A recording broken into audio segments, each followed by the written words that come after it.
So, MP Helen, I'm really concerned with the cost of living here. I can't even afford groceries. It's very expensive. And then I see programs for people that are new to the country as refugees, claiming refugee status. So, people from the Ukraine, people from Afghanistan.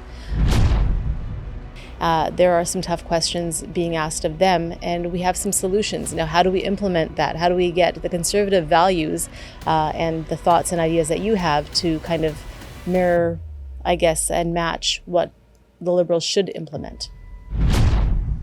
He said jail, not bail.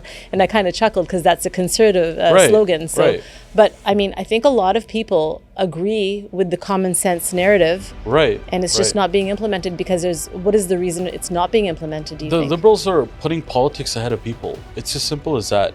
Yeah. Like, these are proposals that our party has put forward, really common sense, thought out bills. And again, we're not worried about who takes credit for it. The Liberals can take full credit to pass it. Our overall goal as a collective should be to keep Canadians safe. So yesterday I spoke with Assistant Commissioner John Brewer for the BC Extortion Task Force, and he was telling us that he had, I think, 7 people that they arrested. And I asked him, I said, where are those 7 people now? And he said, well, they're released, but we're watching them. Some of these victims now that are being targeted have no criminal background at all. They haven't done anything illegal. They're just law-abiding citizens, paying their taxes, paying their rent, paying their employees, providing a good life for their employees. And now their restaurant or their business or their home has been shot up. And what can they do? They're told to clean it up themselves. They're told to, what would you say to them? What can we offer them? Look, as you're talking, it seems like we're listening to a game of GTA or something like that. That's what it feels like. It doesn't seem like Canada anymore. Nope. Spoke with the mayor this morning, actually, and my question to her was, Mayor Locke, would you take up arms? I asked her, and she said, Sonia, I can't answer that. But I bet you in her heart, off camera, she would absolutely defend her family. I think every Canadian would. If you ask any Liberal MP, I'm sure that they would say the same thing off camera. So I think that we need to address that for sure. It is unfortunate that that's where we're at. There was a case in Surrey just the other day where the man did shoot back, and now he's being investigated by the police. Yeah, it's, again, Canada is not Canada right now. The Dastar is being insulted. Sikhi is being insulted. Racism is what it used to be, say, 30 years ago, I guess. Absolutely. We've really regressed. How do we come back from that? It's a loaded question. I'm so sorry. And you know what? It's such an important question because I have never seen this much I've even seen people with signs begging for money for their children, and I don't believe that that's legitimate because they are the ones that are getting money from the government as refugees. Enlighten me. Is this rumor or is this actually a fact that refugees get money from the government? Yes, I mean, there's a couple of things to address here. Under the Liberals, the immigration system is absolutely broken. And making the decisions about refugees, how much would they get a year compared to the 82,000 that you just told me that they get? Well, we would open up what we had before as a baseline. It was much better, the system that we had under the Conservatives. Hello, I'm Sonia West. Welcome to Sanjha TV podcast. Today with us, we have Jasraj Hallan, MP, Calgary East, and the Shadow Minister for Finance. Welcome. Thanks for having me. It's great to be here. Yeah, thank you for coming to sit with us. It's a busy time here in Surrey, and you're visiting us. You came to a press conference yesterday, so we really appreciate you taking the time. Well, busy is a good thing and a bad thing, I guess, right now, with all the extortions and things going on. And thanks for coming out. You had some really good questions that you asked yesterday. Very, very important. Thank you. These press conferences are tough for me as a reporter because there's a human side. Absolutely. And, you're in politics, so you understand there's the human side, then there's the job that we have to do. And we have a similar job in the way that we have to say the right things and sometimes the tough things. So yesterday, I do appreciate the answers that we got from the Conservative side of things, but we're dealing with a federal government, a Liberal federal government. There are some tough questions being asked of them, and we have some solutions. Now, how do we implement that? How do we get the conservative values and the thoughts and ideas that you have to kind of mirror, I guess, and match what the Liberals should implement? Right. So we have to remember that these are federal laws that were changed under the Liberals Yeah. that caused 55% increase in violent crime in Canada. Gun crime is up 130%. If we talk about extortion, which has rocked our South Asian community, Yes. overall there's a 330% increase. But if I just talk about Surrey alone, Yeah. there's an increase of 500%. But we have to remember, these are just reported cases. There are many people who stay quiet, victims who will pay off the Yes. extortionist. So there's a lot. The number is much higher than that. Right. And, you asked the right questions yesterday. I felt that, and your questions are coming from the lens of the victims. Yes. And that's what approach we need to take. And so as the Conservative Party, that is exactly the approach that we are taking. We have put, as an opposition party, we oppose. That is our job. Right. Hold our government to account. Of course. But at the same time, we have to propose too. How do we do that? We do that in the form of legislation. Yes. So Tim Uppal, our Edmonton MP, who's also our deputy leader, Yeah. a couple of years ago, we had heard about extortions just getting out of control. And so all across the country, anytime we would have a round table, you'd always have someone that comes up and says, Baji, this is what happened and we got a call. So in that light, Tim brought forward a bill, Bill C-381, based on extortions. Yes. Now, over the last 10 years, all those stats that I listed about increasing in crime, there's reasons for that. Federal laws were changed, in particular Bill C-5 and C-75. Okay. Those two bills that the Liberals brought in have made it easier for criminals to get bail, Right. and they eliminated mandatory minimums in a lot of different sections that the Conservatives had brought in the last government. Because of that now, victims have less rights than criminals. Feels like that. Yeah. And that's why everyone today says Canada doesn't feel like Canada anymore. Everyone is scared. And so Tim brought forward that bill to make anyone who commits extortion, especially under organized crime, Right. the stricter penalties with a mandatory minimum. It was put forward into Parliament. It was voted on. Okay. And of course, the Liberals voted against it. Right. Them in the NDP, they had them in their belt, in their pocket at the time, and so they voted against it. They didn't let that pass. Currently, and that's what the press conference is on, Yes. Arpan Khanna, our outreach chair MP from Oxford, Yeah. Stop the crime. stopped the I remember crime. that, He yeah. did a press conference.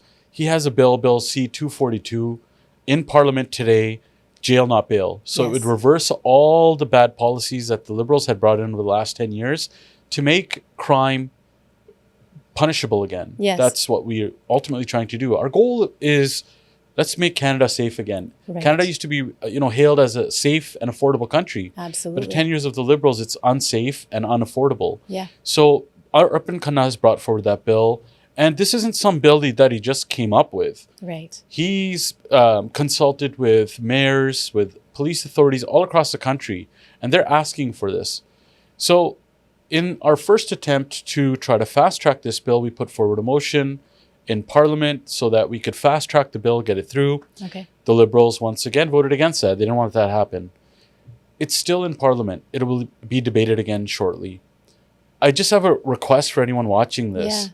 Contact your Liberal MPs, whatever MP it is across the country. Tell them to support that bill. So in Newton here, we have Sukh Dhaliwal, Yeah. Liberal MP.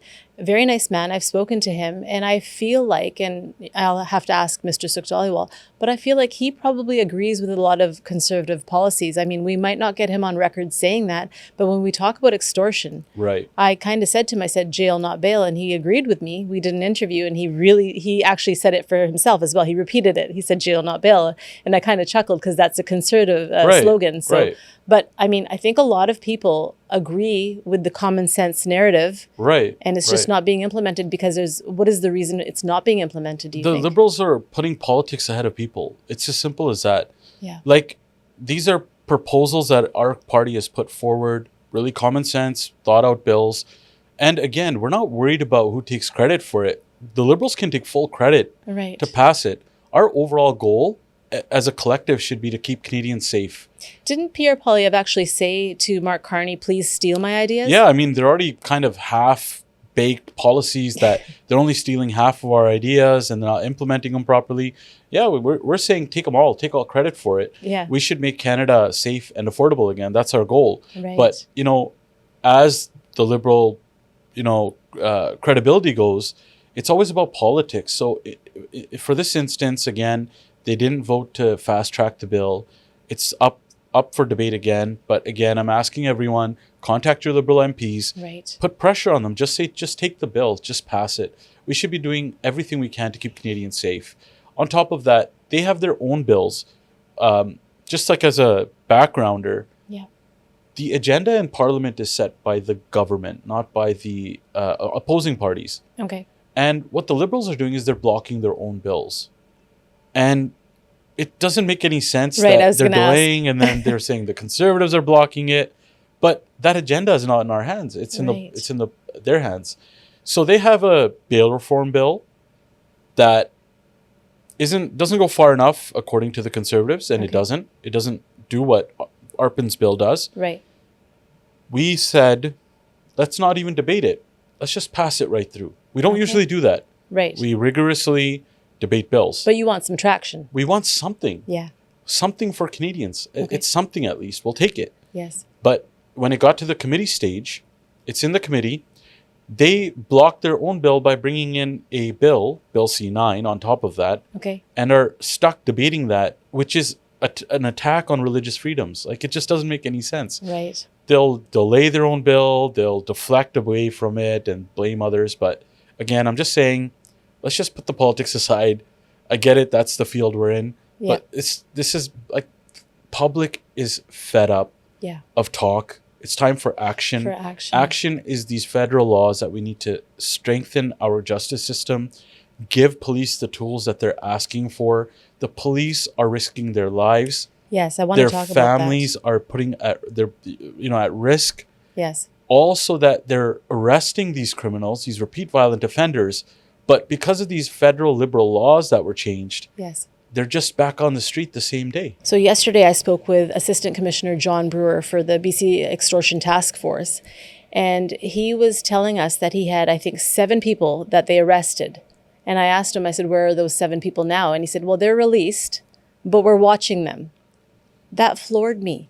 How can you arrest 7 people that are involved in extortion and then just say, okay, hang out for a bit until Crown decides what they're going to do with you? Right. This is the sad thing that the Liberals, with these 2 laws that they passed, C5, C75, it gives criminals almost like freedom to do whatever they want because they know they're not going to stay in jail. Yeah. It's sad because it's the victims who get victimized again. Yes. Can you imagine that, as an example, your neighbor assaults you or your elderly grandparents? Yeah. And that because of those laws, they could get out on jail, be next door to them, and commit the same crime again and get house arrest. Like, it's ridiculous. It is ridiculous. And if they're repeatedly doing this, they should go to jail. In fact, it's some of the murders in the hundreds have happened by repeat offenders. Right. You can just imagine how many hundreds of lives could have been saved. And not just those lives, their families, their friends, their circles. Yeah. They could have been saved from that trauma if we just kept the repeat offenders behind bars. There are some really horrific stories that come to my mind. I won't go into details. I know you know exactly what I'm talking about. There's a few repeat offender stories where there's been rapes and such, and robberies and murders. It's appalling. It's appalling, and something definitely needs to change. I want to talk about the extortion victims. Right. I mentioned yesterday at the press conference, I knew some of the victims involved, and they've played recordings of the extortionists and listening to that and just the ease at which the extortionists talk. Right. They're quite comfortable in what they're doing. There's no fear in their voice. Right. They're demanding what they want of these people. At first, I thought maybe it was a Robin Hood type of thing where they are taking from bad people because some people in the community had sold LMIs or they had coerced young girls into doing things that were not, the right path for young girls. We won't go into details about that, but you know what I'm alluding to. Yes. So some of these victims now that are being targeted have no criminal background at all. They haven't done anything illegal. They're just law-abiding citizens paying their taxes, paying their rent, paying their employees, providing a good life for their employees. And now their restaurant or their business or their home has been shot up And what can they do? They're told to clean it up themselves. They're told to, what would you say to them? What can we offer them? Look, like, as you're talking, it seems like we're listening to a game of GTA or something like that. That's what it feels like. It doesn't seem like Canada anymore. Nope. That all these things are brazenly happening. No one cares. Like, the criminals don't care. They don't. They're just out in the open doing all this stuff. You've identified so many different problems that happen under the Liberals, one of them being immigration. Yeah. So with the immigration system that the Liberals have broken, they've let in the thousands, criminals. Yes. And it's not like, we missed this part of that application. It was more than 17,000 applications that they knowingly let those criminals into Canada. Do you mean on the application, in the 17,000 applications you're talking about, there was an indication that they were criminals? That they have a criminal past. So they admitted that they were criminals, that they had a criminal Absolutely. past, and then the government said welcome? With open arms, they welcomed them because they're here in Canada. Okay. And wow, 17,000. 17,000 plus. It just goes to show how broken the system is. And then they flood everything, Canada with lots of people, a lot of unchecked. Yeah. And, it leads to a lot of the things that you talked about, that young women get exploited. Yeah. And their students or anyone else that comes here, they get lured into quick money. Yes. Or, a lot of these guys who come here, their parents take loans from back home and they send them here. When they get here, it's just too expensive. That's right. And so they can't call back home and say, I need more money, because they've already been over leveraged back at home. Right. And so then they have to do other jobs. But the overarching issue is crime. And to your point, look, like, for us as conservatives, a couple of different things. Yes, we need to stop the extortion. We need to punish extortionists. Right. And keep them in jail. But also, this also leads me to self-defense, because that is a huge topic right now. Absolutely. Our leader, Pierre Poilievre, had brought up a couple of months ago. It's called the Stand on Guard Act. I know it. And of course, it's also the, Castle Law is what it actually is, the name of it. That's right.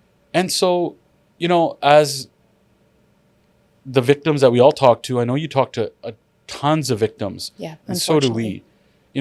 People are getting their houses broken into, and they say, if we fire back or defend our home and our family, we're going to get charged. There was a clear case in Vaughan where there was a break-in, and he was going after their family.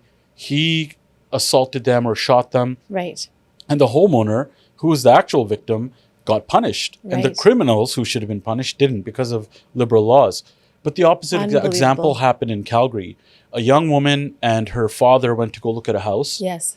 The person that was at the house showing them the house was a known criminal to the police. Yes.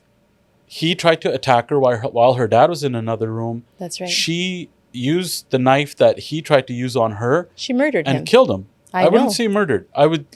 She killed him. She killed him. In self-defense. Yes. And I support that 100%. And so do conservatives, and thankfully so did the Calgary police. They commended her for taking that action, and that is exactly what conservatives want, that we should be able to defend ourselves. I know personally, if someone was to break into my house and was going to harm my family, that I would defend them in any and every way possible. Yep, not even a thought. It would be right there, that Castle Law, implemented right away. And so what that law does, just as a quick thing, is currently we have self-defense laws. Yes. But if you're using self-defense, the judge will go through an 8-step process of, does it follow and does it fit within this 8 steps, which is, it's bureaucratic, it's expensive, it's more victimizing to the actual victims. Yeah. What the Castle Law would do is give the judge, and if there's a jury, more of a leeway to say, did it fit within reasonable grounds? Right. So if as an example, someone breaks in with a gun, you have your licensed gun, and you shoot back, and you shoot the person once or twice, that's reasonable in that sense. If you're anything beyond you're taking 10 shots at somebody, right, then that would be questionable whether it's reasonable or not. But that's kind of like the backgrounder on what that law looks like. But Okay. as conservatives, self-defense is important to us. But again, this should not be happening in Canada. I cannot believe Shouldn't even be a we're question. having these conversations in Canada You're now. absolutely right. I spoke with the mayor this morning, actually, and my question to her was, Mayor Locke, would you take up arms? I asked her, and she said, Sonia, I can't answer that. But I bet you in her heart, off camera, she Right. would absolutely defend her family. Right. I think every Canadian would. If you ask any Liberal MP, I'm sure that they would say the same thing Right. off camera. Right. So I think that we need to address that for sure. It is unfortunate that that's where we're at. There was a case in Surrey just the other day where the man did shoot back, and now he's being investigated by the police. Yeah, it's again, Canada is not Canada right now. No. I go back to, we need to change the federal laws that were changed by the Liberals, have a strict justice system where victims are put first Yeah. over the criminals. And as you know, when the last Conservative government, violent crime was down 34% at that time Is that right? because there were mandatory minimums, there was strict jail sentencing. Yeah. And there's another huge issue of addictions that are also within not just our community, but raging all the way across here in BC. I mean, it was government funded, this drug experiment by the federal Liberals and the provincial NDP, where they were giving out taxpayer funded drugs to people. Why didn't they renew that? Yep, exactly. It was a failed experiment. Yes. And as usual, it became a political issue. It was a failed experiment, but it was dangerous because lives were lost. Yes. If, as conservatives, and this is the thing in Alberta we have, is we focus on recovery and treatment. Okay. Get more beds. The money that they're pumping into giving free drugs, let's get our loved ones, people that we know, off the drugs, off the streets. Let's get them into recovery beds so that they get back on their feet, so Right. that they're able to go back into the workforce, Yeah. contribute back to society, and get them out of this harsh addiction, this disease of addiction that they Yeah. fall into. Absolutely. That is a conservative value, but that's a human value in my opinion. Yes. And in my own riding, we just recently had another recovery center open up, and that means more beds, more people that will be able to get off the streets with a program that actually works. Yeah, that's what we need. Yeah. That's optimistic. That's something, beautiful in their future rather than seeing what we see in Hastings and Vancouver. I'm sure you've Absolutely. seen the horrible state of Hastings. I want to talk about something that is really troubling to me personally. I mean, extortion is bothering everyone. That's kind of the buzzword right now. But what bothers me is being a sick woman, growing up through the 80s, the 90s, and 2000s, and here we are. I remember when I was little, having a gutti or having a pagadi was frowned upon, and boys were told to cut their hair. Right. And if you didn't cut your hair, you were made fun of. Right. So we kind of all assimilated. We were like we're trying to pretend to be Italian, I guess. And then all of a sudden, it was very cool to be sick. And the star was back to, being a sign of a good, courageous person who will help you.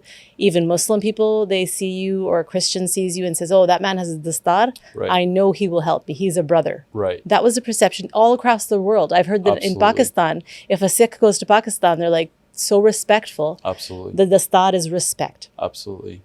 Now, because of all of these crimes that are happening, our community is being painted with one brush. Right. You and me are being painted with the same brush that somebody that comes and does some bad things, has a criminal background, the star is being insulted. Right. Sikhi is being insulted. Racism is what it used to be, say, 30 years ago, I guess. Absolutely. We've really regressed. Yeah. How do we come back from that? It's a loaded question. I'm so It is, sorry. and you know what? It's such an important question because I have never seen this much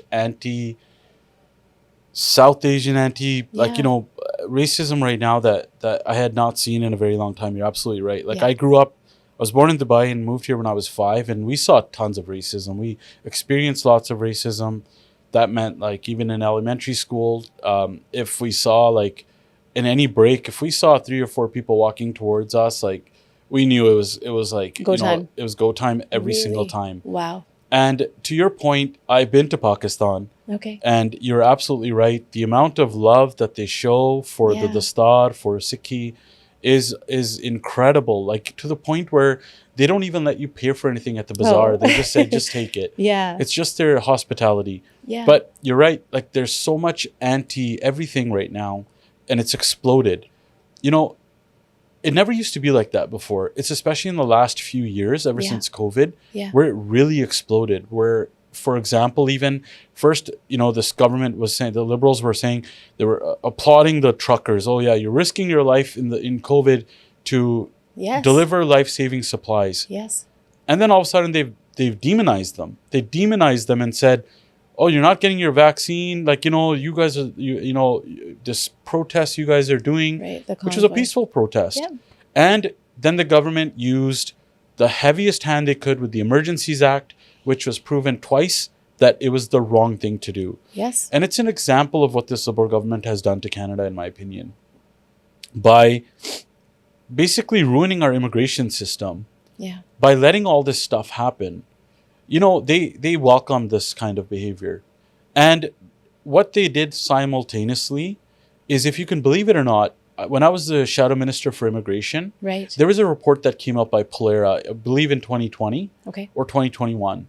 It highlighted how much racism was in immigration, not just for the applicants, but for the employees that worked in a federal government department. Wow. And this is what the Liberal legacy is. They're very good at making woke statements and, you know, pointing at all these things, but it's actually them that discriminate. Right. And, you know, we call the term liberal racism because it's almost like you tokenize people. Right. And right now, that's where I feel there's so much hate going on online and everywhere else. So much. And I think for us, just on a personal note, I feel like, you know, given where you are today in your life, where, you know, God's grace, where we are.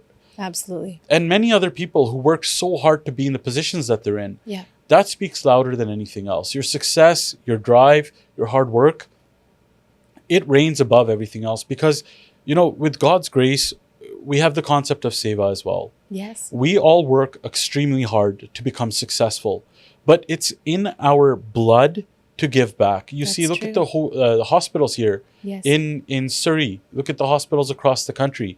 There's so much money that gets donated every year by different organizations, by different small businesses, you know, because it's in like I said, it's in our blood to give back. Yeah. Those are success stories. In my opinion, the more we have that, the more we set people up for success, the more we help others succeed.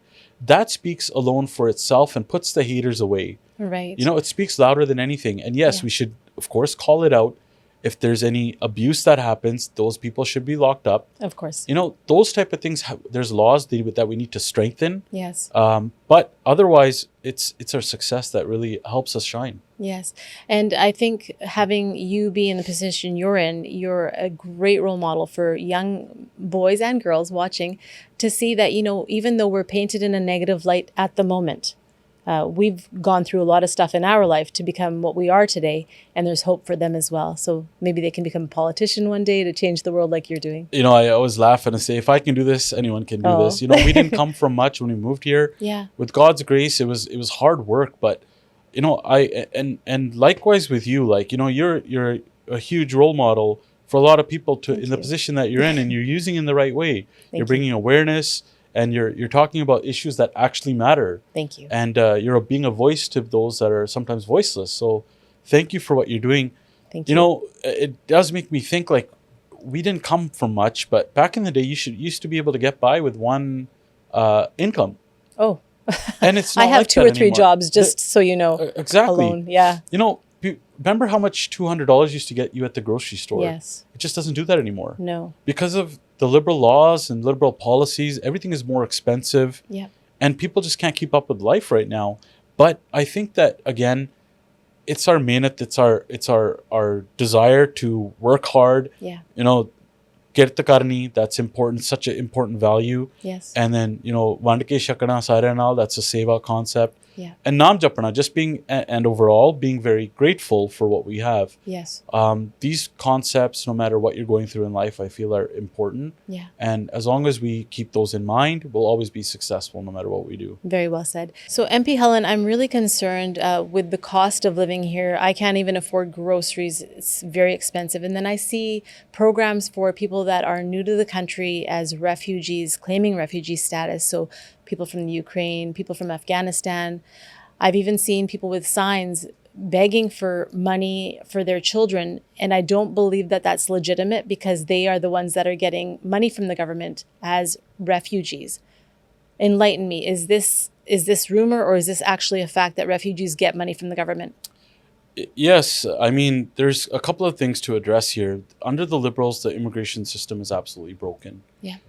As I was mentioning, like there are a lot of fraud does happen in our immigration system, but specifically to your question, right now there are 2.2 million Canadians that go into a food bank in a single month because they can't afford anything here because the government, Liberals have spent so much money. They've spent more of taxpayer money than every single government before them combined. Oh my goodness. Combined. And that rose inflation. It made the prices of everything go up.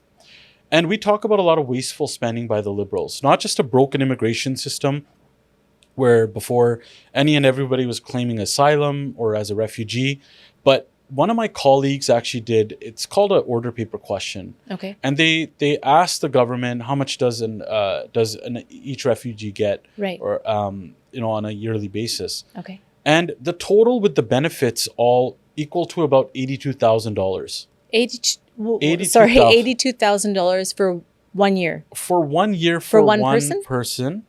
And the average Canadian, their average income for a Canadian is much lower than that, if you can believe that or not. Yeah, I believe that. So Canadians are rightfully angry at the fact that they're working harder and harder, picking up more and more work, getting taxed like crazy because the government won't stop spending their money. And the only way to recuperate that money from spending it all is either you tax Canadians higher, or you borrow more, or you print more, which in the end of the day is just a vicious circle. Right. And so Canadians are suffering on one side, going to food banks. They're cutting their own budgets down. The government won't cut their own budget because they keep spending. And so a lot of this broken immigration system that the Liberals have created that have caused Canadians to suffer as well, it's unfathomable that this can happen in Canada. Yeah. Canada used to have world-class immigration system that, refugee cases were taken in. We do take in refugees, there's no doubt. There was legitimate cases of being a refugee or an asylum seeker. The Liberals have completely blown the door open. And that, in its sense, has led to a lot of the fraud that happened, which angered Canadians. Right. And so, again, as a conservative, if under Pierre Poilievre, a conservative government would cap government spending so taxes and inflation don't go up. We would create more of what we can in Canada so that we could bring down costs. We can make our own energy. We can make our own food. We need to get the government out of the way because the Liberals are good at making government the ultimate decision maker and putting more and more government in the way. We want to take away government out of these decisions. Yeah. The private sector for oil and gas, for farmers know what they're doing. All these industries like manufacturing, the more we can produce here, the more better paychecks we can have for Canadians, better economy, which means less reliance on government and more on the people. It gives you more power, more buying power, and overall we become a more independent country and don't have to worry about, the US taking over or even the US slapping tariffs on us because we would be an energy superpower, which once we used to be. Right. Last question for you. If the Conservatives were in power and making the decisions about refugees, how much would they get a year compared to the $82,000 that you just told me that they get? Well, we would open up what we had before as a baseline. It was much better, the system that we had under the Conservatives. We need to overhaul the immigration system after this broken liberal immigration system. We need to have it as a mathematical equation. The only way we do that is tie in the number of immigrants that we take in every year to housing availability. Are there enough jobs available? And are there enough services available as far as healthcare, hospital spaces, education, roads? All these things matter. Our mathematical system would be that. And then, the issue of how much does someone get, it reduces by itself because you're not taking in all these people that Canada cannot hold, because the Liberals looked at those people that came in as voters. Right. It was all for votes. That's all they were doing. Okay. And in fact, it's so sad that the Liberals' own immigration department told them, whoa, you're going to increase these numbers to levels like we've never seen before. Okay. Do you know we have a housing crisis that'll get worse? Do you know we don't have enough jobs and services here? It's only going to get worse. They ignored all those warnings. And then because of votes, they brought everyone in anyways. And I mean, if you're getting $82,000 a year, you're going to vote the way that they're telling you to vote. Absolutely. MP Hallan, if there's a message you want to give to the viewers watching right now, you can go ahead and do that. I'm just grateful to Sanjha TV. Thank you for having me on the show. I just want to leave everyone with some hope. Us as a Conservative Party under Pierre Poilievre, we're working so that we can not only raise the voice of those Canadians that are suffering, which there are many.